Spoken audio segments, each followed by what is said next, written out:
हमने कितनी बार अपने जीवन में हुई किसी घटना को देखा है और तुरंत उसे आपदा कह दिया है, और कितनी बार वही आपदा बाद में एक छुपा हुआ आशीर्वाद बनकर सामने आई है। सच तो यह है कि हम कभी भी इतने बुद्धिमान नहीं होते कि जीवन के उस क्षण का न्याय कर सके जब वो आता है। जो आज नुकसान जैसा महसूस होता है, वो शायद हमें कल के किसी बहुत बड़े काम के लिए तैयार कर रहा हो, लेकिन हम में से अधिकांश के पास रुकने और देखने का धैर्य नहीं होता। आज की कहानी एक साधारण किसान के बारे में है जिसने कुछ ऐसा समझा जिससे हम में से अधिकांश लोग अपने पूरे जीवन भर संघर्ष करते हैं। धैर्य की कला और जीवन के समय पर विश्वास। जबकि उसके आसपास हर कोई बहुत जल्दी जश्न मनाता था या बहुत गहराई से शोक मनाता था, ये किसान शांत रहा, हर तूफान और हर सूर्योदय के माध्यम से और अपनी यात्रा के अंत तक। जीवन ने उसे सबसे शक्तिशाली तरीके से सही साबित किया। इसलिए इस वीडियो को अंत तक देखें, क्योंकि यह कहानी आपके जीवन में होने वाली हर अच्छी और बुरी चीज को देखने का नजरिया बदल सकती है। बहुत समय पहले भारत के हृदय में हरी भरी अरावली पहाड़ियों की तलहटी में एक छोटा सा गांव था। ये सुनहरे गेहूं के खेतों, आम के बगीचों और पास में बहने वाली नदी की कोमल आवाज से घिरा हुआ था। गांव में जीवन सरल था। लोग जमीन पर काम करते थे, बरगद के पेड़ों के नीचे कहानियां साझा करते थे और अपनी योग्यता को अपनी संपत्ति से मापते थे। ग्रामीणों के बीच अर्जुन नाम का एक किसान रहता था। वो अमीर नहीं था, वह शक्तिशाली नहीं था। उसका घर छोटा था, जो मिट्टी और सूखी घास से बना था। वो वहां अपनी पत्नी लक्ष्मी, एक दयालु और धैर्यवान महिला, और अपने इकलौते बेटे राहुल के साथ रहता था, जो एक मजबूत युवक था और हर दिन अपने पिता के साथ काम करता था। परिवार के पास ज्यादा कुछ नहीं था। उनके पास जमीन का एक छोटा टुकड़ा था, एक पुराना बैल जो उन्हें हल चलाने में मदद करता था, एक वफादार कुत्ता जो रात में उनके घर की रखवाली करता था, और कुछ गायें जो उन्हें पर्याप्त दूध देती थीं। लेकिन एक चीज थी जिसे ये परिवार सबसे अधिक संजोता था, एक घोड़ा। वह लंबा, मजबूत और चमकते कोट और तेज, बुद्धिमान आंखों के साथ बेहद सुंदर था। अर्जुन ने उसे तब से पाला था जब वो एक छोटा बछड़ा था, और वर्षों के दौरान घोड़ा सिर्फ एक जानवर से कहीं अधिक बन गया था। वह परिवार का हिस्सा था। अब जिस चीज ने इस किसान को गांव के बाकी सभी लोगों से वास्तव में अलग बनाया, वो यह नहीं था कि उसके पास क्या था, वो ये था कि वो कैसे रहता था, चाहे कुछ भी हो जाए, अच्छा या बुरा। अर्जुन ने अपना धैर्य कभी नहीं खोया। जब बारिश नहीं हुई और फसलें सूख गईं, तो उसने आसमान को नहीं कोसा। जब फसल अच्छी हुई, तो उसने घमंड नहीं किया। उसने बस काम किया, प्रार्थना की और जीवन जो कुछ भी लाया उसे एक शांत, अडिग शांति के साथ स्वीकार किया, चाहे कुछ भी हो जाए, अच्छा या बुरा। वो बस इतना कहता, कौन जानता है कि क्या अच्छा है और क्या बुरा? केवल समय ही बताएगा। सब कुछ किसी न किसी कारण से होता है। धैर्य रखें, आभारी रहें और अपना विश्वास मजबूत रखें। ग्रामीण उसे कभी समझ नहीं पाए। उन्हें लगा कि वो अजीब है। कुछ लोग तो यहाँ तक फुसफुसाते थे कि वो मूर्ख है। एक दिन अर्जुन के सुंदर घोड़े के बारे में खबर एक अमीर व्यापारी विक्रम तक पहुंची, जो अक्सर उस क्षेत्र से यात्रा करता था। व्यापारी गांव आया और घोड़े को देखकर दंग रह गया। उसने तुरंत अर्जुन को सोने के सिक्कों की एक थैली की पेशकश की, जो उसके परिवार को वर्षों तक खिलाने के लिए पर्याप्त पैसा था। ग्रामीण चारों ओर जमा हो गए। उनकी आंखें उत्साह से फटी की फटी रह गईं। उन्होंने एक दूसरे से फुसफुसाते हुए कहा, ऐसे प्रस्ताव को ठुकराने वाला वो मूर्ख होगा। लेकिन अर्जुन ने धीरे से अपना सिर हिलाया और कहा, ये घोड़ा हमारे लिए सिर्फ एक जानवर नहीं है, वो हमारे परिवार का हिस्सा है। मैं इसे किसी भी कीमत पर नहीं बेच सकता। ये घोड़ा बिक्री के लिए नहीं है। व्यापारी ने अपना प्रस्ताव 2 बार बढ़ाया, लेकिन अर्जुन अडिग रहा। व्यापारी निराश होकर चला गया और गांव में गपशप शुरू हो गई। कितना मूर्ख आदमी है, उन्होंने कहा। वो गांव का सबसे अमीर किसान हो सकता था, अब वो हमेशा के लिए गरीब ही रहेगा। उसके पास एक बड़ा मौका था और उसने उसे गंवा दिया। लेकिन अर्जुन ने कुछ नहीं कहा। वो बस अपने खेत में लौट आया और अपना काम जारी रखा। कुछ दिनों बाद कुछ चौंकाने वाला हुआ। एक सुबह राहुल अस्तबल में गया और उसे खाली पाया। रस्सी खुली हुई थी, घोड़ा चला गया था। कोई नहीं जानता था कि वो कैसे या कहाँ गया। अर्जुन और राहुल ने हर जगह, खेतों में, नदी के किनारे, जंगल के किनारों तक और पड़ोसी गांवों में तलाश की, लेकिन कहीं भी घोड़े का कोई निशान नहीं था। ग्रामीणों ने अपना सिर हिलाया और अपनी जीभ थपथपाई। हमने उसे पहले ही कहा था, उन्होंने कहा। जब उसके पास मौका था तो उसे व्यापारी का प्रस्ताव मान लेना चाहिए था। अब उसके पास कुछ नहीं है, न घोड़ा और न पैसा। कितना भयानक नुकसान है। राहुल उस शाम दुखी था। वो अपने पिता के पास बैठा और बोला, हमने अपना सबसे मूल्यवान साथी खो दिया है। आप इतने शांत कैसे रह सकते हैं? अर्जुन ने अपने बेटे के कंधे पर हाथ रखा और धीरे से कहा, मेरे बेटे, जो आज नुकसान लग रहा है वो कल नुकसान नहीं हो सकता है। इसे आपदा कहने में इतनी जल्दी मत करो। हर चीज में अच्छा और बुरा होता है। केवल समय ही हमारे साथ जो होता है उसकी वास्तविक प्रकृति को प्रकट कर सकता है। सब कुछ किसी न किसी कारण से होता है।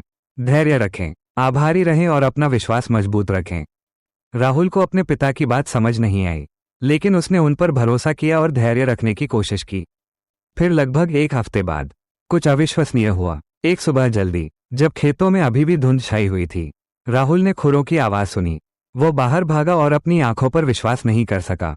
घोड़ा वापस आ गया था और उसके पीछे 5 जंगली घोड़े चल रहे थे। मजबूत, बेकाबू और शानदार। घोड़े को जंगल में एक झुंड मिल गया था और वो उन्हें घर ले आया था। गांव उत्साह से भर गया। वही लोग जिन्होंने किसान को मूर्ख कहा था, अब उसे जीवित सबसे भाग्यशाली व्यक्ति कहने लगे। अब उसके पास 6 घोड़े हैं। वो खुद व्यापारी से भी अमीर होगा। लेकिन अर्जुन ने बस मुस्कुराते हुए अपने बेटे से धीरे से कहा, इतनी जल्दी जश्न मत मनाओ मेरे बेटे, हम अभी नहीं जानते कि यह क्या लाएगा। आइए हम इस क्षण का न्याय ना करें, केवल समय ही बताएगा। जंगली घोड़ों को प्रशिक्षित करने के लिए उत्सुक, राहुल अगले ही दिन सबसे मजबूत घोड़ों में से एक पर सवार हो गया। घोड़ा हिंसक रूप से उछला और मुड़ा, जिससे वो जमीन पर गिर गया। एक भयानक टूटने की आवाज आई। उसका दाहिना पैर 2 जगहों से टूट गया था। गांव का हकीम उनके घर भागा। उसने हड्डी सेट की और उसे कसकर लपेट दिया। लेकिन उसने लक्ष्मी को बताया कि लड़के को ठीक होने में कई हफ्ते लगेंगे और वो हमेशा थोड़ा लंगड़ा कर चल सकता है।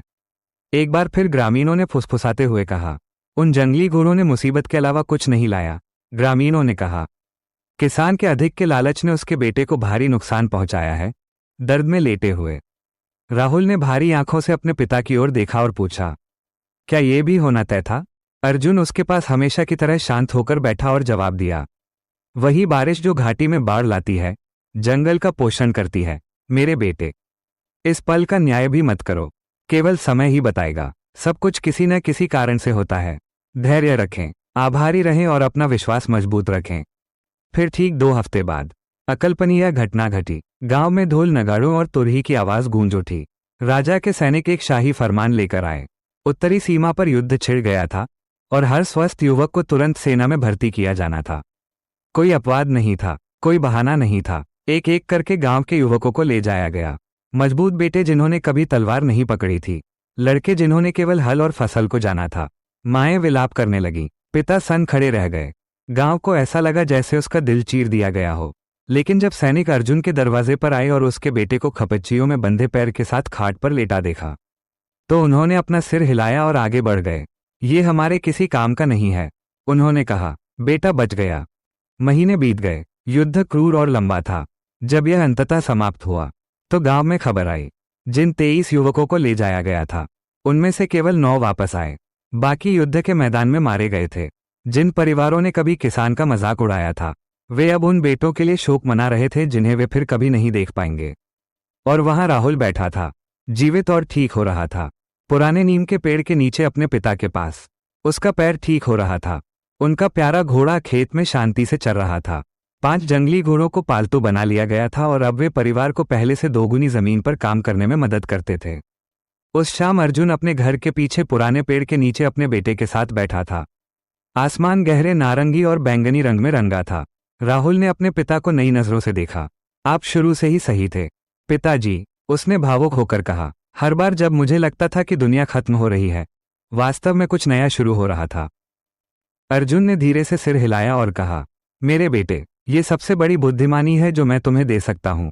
कभी भी बहुत जल्दी जश्न न मनाएं और कभी भी बहुत गहरा शोक न मनाएं। जीवन एक नदी की तरह है, यह मुड़ता और झुकता है और आप नहीं देख सकते कि आगे क्या है। जो आज बाढ़ जैसा दिखता है वो कल के खेतों को पानी दे सकता है। घोड़े का गायब होना एक त्रासदी लग रहा था, लेकिन वो 5 और घोड़ों के साथ लौटा। तुम्हारा टूटा हुआ पैर एक सजा जैसा लग रहा था, लेकिन इसने तुम्हारी जान बचा ली। हम कभी भी इतने बुद्धिमान नहीं होते कि जीवन हमें जो देता है उसका न्याय उसी क्षण कर सके जब वो आता है। राहुल ने पहली बार जीवन के सबसे बड़े सबक को सही मायने में समझा। किसान की बुद्धिमानी हमें 3 चीजें सिखाती है जिनका अभ्यास हम आज से शुरू कर सकते हैं। पहला, हर पल को आते ही आंकना बंद करें।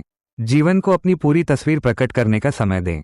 दूसरा, प्रक्रिया पर भरोसा करें। सिर्फ इसलिए कि आप आगे का रास्ता नहीं देख सकते इसका मतलब यह नहीं है कि यह कहीं नहीं जाता। और तीसरा, अच्छे और बुरे दोनों समय में स्थिर रहें। जब चीजें अच्छी चलें तो विनम्र रहें, जब चीजें बिखर जाएं तो आशावान रहें। संतुलन ही आंतरिक शांति की कुंजी है। घोड़े का भाग जाना एक आपदा लग रहा था, लेकिन 5 और घोड़े ले आया। जंगली घोड़े एक आशीर्वाद लग रहे थे, लेकिन पैर टूटने का कारण बने।